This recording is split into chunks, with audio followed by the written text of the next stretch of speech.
Telugu Desam party ఆ నాన్ని 2 సార్లు ఎమ్మెల్యేగా గెలిపించింది. ఈ వంతి గారిని కూడా ఎమ్మెల్యేగా తెలుగుదేశం పార్టీయే గెలిపించింది. ఈవిడ అప్లికేషన్ నేనే చంద్రబాబు గారి దగ్గర కృష్ణబాబు గారు నేను పెట్టుకెళ్ళి పేదల సుజాత గారికి రావాల్సిన సీటు మార్చి వీడికి ఇప్పించాము. ఇది తెలుగుదేశం పార్టీ భిక్ష. ఆవిడ ఎవరు హోంమంత్రి అయిందంటే అలాంటి వ్యక్తి ఎంఎస్సీ చదువుకుంది. నా మీద కులం పేరుతో తిట్టాడని నేను తిట్టకపోయినా సరే ఆ మాట ఉచ్చరించడానికి ఇష్టం లేదు. సారీ, ఇక్కడ ఎస్సీలు ఎవరైనా ఉంటే ఆవిడ నేను చూడదా, ఆవిడ ఎక్కడుందో కూడా తెలియదు. నన్ను మాదిగముండా బాబురాజని తిట్టాడని చెప్పి కేసు పెట్టింది. ఒక సామాన్యుడు అబద్ధం కేసు పెట్టాల్సింది ఒక హోంమంత్రి, రాష్ట్రంలో చట్టాన్ని కాపాడాల్సినటువంటి వ్యక్తి నా మీద కేసు పెట్టింది ఎస్పీ గారు. ఆవిడకి పాప ఉంది, హోంమంత్రికి ఒక కూతురు ఉంది, నాకిద్దరు మగబిడ్డలు ఉన్నారు. ఆవిడ నుంచి ప్రమాణం చేయమని మీ ఆఫీస్ కి నేను చేయకపోతా బెయిల్ పెట్టని చెప్పేసి ఇది మానేసి నేను జిల్లా పరిషత్ చైర్మన్ చేశా. జిల్లాలో పరిపాలన చేశాను నేను. మీరు ఎస్పీగా ఉన్నారు. 2 రోజుల్లో తాడేపల్లిగూడ ప్రాంతంలో కానీ నలుగురు ప్రాంతంలో కానీ స్టేషన్ ఎంక్వైరీ చేయించండి.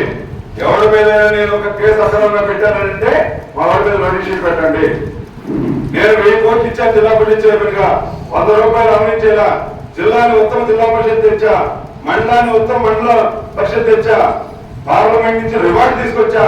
నాలాంటి జోలికి రావాలంటే గుండెలు ఉండాలి. ఎస్పీ గారు ఎవరికైనా కొరవ జోలికి రావాలంటే నేను చెప్తున్నాను. మీకు మీరు మా వాళ్ళ మీద రౌడీ షీట్ ఓపెన్ చేస్తే మీ సిఐ మీద, మీ డిఎస్పీ మీద, మీ ఎస్ఐ మీద రౌడీ షీట్ ఓపెన్ చేయించకపోతే రాజకీయాల నుంచి చంద్రబాబు గారిని దండం పెట్టి శాశ్వతంగా ఒప్పుకుంటానని చెప్పాను నేను ఎస్పీతో. ఎస్పీ నాకు సాయంత్రానికి చింతా సూర్యబాబు అని రానుగూడ సిఐ ఉంటాడు, సిఐ ఫోన్ చేయించి పొరపాటు జరిగింది, ఆల్రెడీ ఒకటి మీద ఓపెన్ చేసి అది కూడా తర్వాత తీసేస్తాం, మేము రౌడీ షీట్లు ఓపెన్ చేయమని చెప్పేసి ఎస్పీ నాకు కవర్ పంపించాడని కూడా చెప్తున్నా. నేను చెప్పా ఓడిపోతాయా, 7 రోజులు మేమే ఓడిపోతాం, ఏం చేస్తారు, అవసరం 20 రోజులు జైల్లో పెడతారు, నేను నా మనుషులు జైలుకి వెళ్తాం, ఈ పార్టీ కోసం చావడానికి సిద్ధం ఉంటే నన్ను ఎవరు పిగుతారా అని చెప్పి నేను మాట్లాడా ఎస్పీతో కూడా. నేను నా గవర్నమెంట్ వచ్చిందని మాట్లాడా.